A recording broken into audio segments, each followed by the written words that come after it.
शिरोळे यांच्या 6 लाखांच्या करारानंतरही बानुबाई पवार यांना सातत्याने गुंडगिरीचा त्रास, पोलीस प्रशासनाकडे तक्रार अर्ज केले तरीही निष्क्रियता कायम। भेंडा गावातील बानुबाई राजू पवार यांनी 2018 साली शिरोळे यांच्याकडून गाळा विक्रीचा करारनाम्याद्वारे 6 लाख रुपये देऊन जागा खरेदी केली होती। या कायदेशीर व्यवहारानंतरही शिरोळे यांनी बानुबाईंना वारंवार मानसिक आणि शारीरिक त्रास देणे सुरू ठेवले आहे। या भिंतीवरून गुण प्रवृत्तीचे लोक घेऊन येणे, धमक्या देणे आणि अन्यायकारक वर्तन करणे अशी गंभीर समस्या बानुबाईंना सतावते आहे। स्थानिक पोलीस स्टेशनमध्ये या तक्रारी नोंदविल्या गेल्या असूनही पोलीस प्रशासनाकडून कोणतीही ठोस कारवाई होत नसल्यामुळे बानुबाई आणि त्यांच्या कुटुंबाला मोठा मानसिक त्रास सहन करावा लागत आहे। शिरोळे यांच्या या वर्तनामुळे उलट शिरोळे यांच्याकडून पोलिसांना पाठवून बानुबाई यांना त्रास दिला जात आहे असे त्यांनी प्रसार माध्यमांशी बोलताना सांगितले आहे। तसेच गावात एक भीतीचे वातावरण निर्माण झाले असून अनेक नागरिकांनी प्रशासनाकडे त्वरित हस्तक्षेप करण्याची मागणी केली आहे। बानुबाई पवार यांनी या गुंडगिरी विरोधी तक्रार पोलीस अध्यक्ष, पंतप्रधान, गृहमंत्री तसेच अनेक संबंधित विभागांना केले आहे। मात्र अद्यापही या तक्रारींना पुरेसा प्रतिसाद नाही मिळाल्याची तक्रार त्यांनी व्यक्त केली आहे। 6 लाख रुपये देऊन कायदेशीर व्यवहार केला असूनही आम्हाला वारंवार धमकावले जात आहे। पोलीस प्रशासनाकडून न्याय मिळावा यासाठी आम्ही अनेकांना तक्रार केली आहे, परंतु अद्यापही आम्ही सुरक्षित नाही असे बानुबाई म्हणाल्या।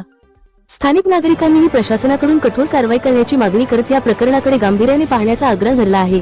जर प्रशासन योग्य ती कारवाई केली नाही तर या परिसरात आणखी वाद वाढण्याचा धोका आहे अशी चिंता व्यक्त केली जात आहे। ही घटना केवळ एक व्यक्तीची समस्या नाही तर संपूर्ण गावाच्या सुरक्षेच्या दृष्टीने मोठा प्रश्न बनला आहे। प्रशासनाने तत्काळ हस्तक्षेप करून गुंडगिरी थांबवावी तसेच कायदेशीर करार असलेल्या जमिनीच्या मालकांचे संरक्षण सुनिश्चित करावे अशी स्थानिकांपासून मागणी जोर धरत आहे।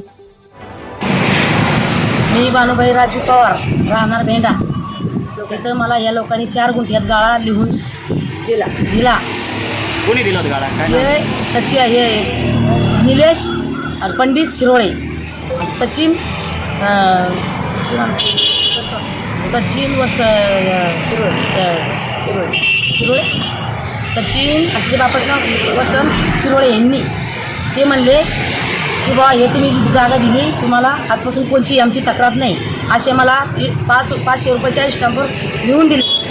ज्यावेळेस लिहून दिलं त्यावेळेस हे काय म्हणले टप्प्याटप्प्याने काही पैसे राहिले होते, मी बाकीचे पैसे त्यांचे जेवढे कागदात दिले नोटरीवर बाकीचे काही पैसे राहिले ते सुद्धा मी सर टप्प्याटप्प्याने पोचली केले। पण आज रोजी ते मला इथून लय मारहाण करतात, पोलीस बोलवतात, ताण देतात, आवराती गुंडे लोक बोलवतात, माझ्यावर अत्याचार करतात। मला इथून म्हणतात तू निघून जा, तू नाही रे इथं आमची तुझं जाळपोळ करून आम्ही तुला हे करू। पोलीस मला आज 2 महिन्यापासून मला बसून देणं कुठून देणं 2-3 बारे मला पोलीस स्टेशनला फोन येतो, मला बोलवणं करतात, हे लोक मला फार त्रास देतात। तर हे जर काही ना काही सरकारपर्यंत न्याय पोचावा, मला न्याय भेटावा, मला रोज तकलीफ होती।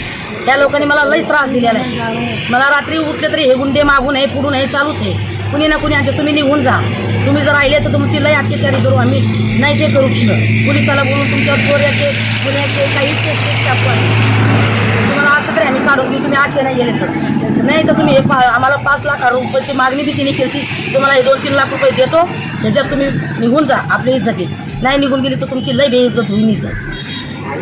आणि असे हे 5 आरोपी माझे झालेले माझे अत्याचारचे हे जबाबदार आहे कोणचे।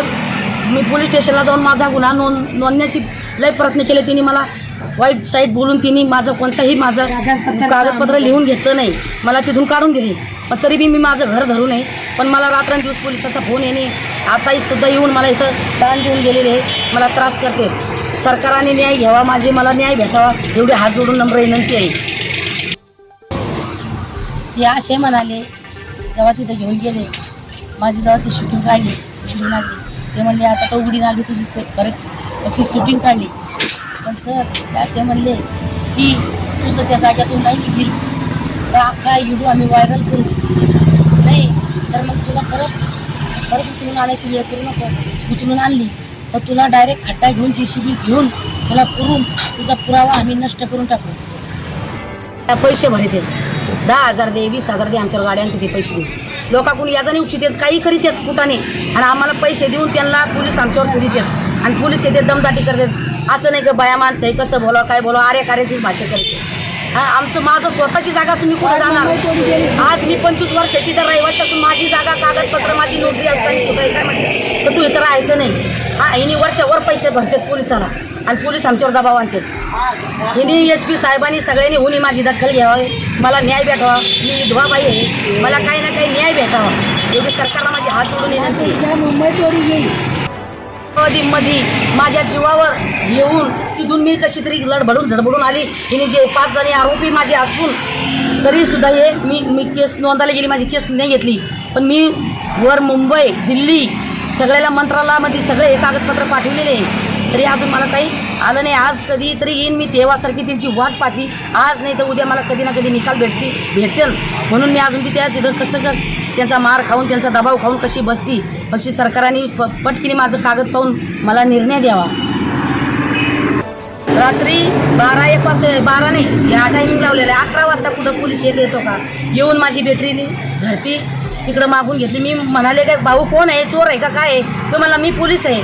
तर मला पोलीस आहे तर तुम्ही समोरून या, मागं काय करता? तर नाही म्हणलं मी झडती घेतो, मागं तुम्ही काय केलेलं आहे? मला आम्ही मागं काय केलेलं नाही. तरी सुद्धा तिने 11 वाजता येऊन आम्हाला दमदाटी करून इथं म्हणले की तुम्ही दिवस उगाच्या अगोदर ते बिराडचं नाही काढून घेतलं तर मग तुम्हाला अख्ख्याला पोलीस स्टेशनमध्ये नेऊन गुंतवून टाकीन, तुम्हाला सुटून नाही देतो जेलमधून. तर हे ज्या अगोदर बी मी काही सरकारापर्यंत लांब मुंबई दिल्लीपर्यंत कागदपत्र टाकीतील ह्या लोकांनी जे अत्याचार केलेले याच्यामध्ये 5 आरोपी आहे माझे. ह्यांनी आत्तापर्यंत अरेस्ट केलं नाही. ह्यांनी लोकांनी माझी उघडं नागडं करून माझी शूटिंग घेतलेली आहे लोकांनी. हे सुद्धा मी त्यांच्यापर्यंत पोहोचते केलं ते एफ आर नोंदाई गेलती, पण हिने मला तिथं अनापशना बोलून तिने मला तिथून काढून दिलेलं आहे पोलीस स्टेशनमधून.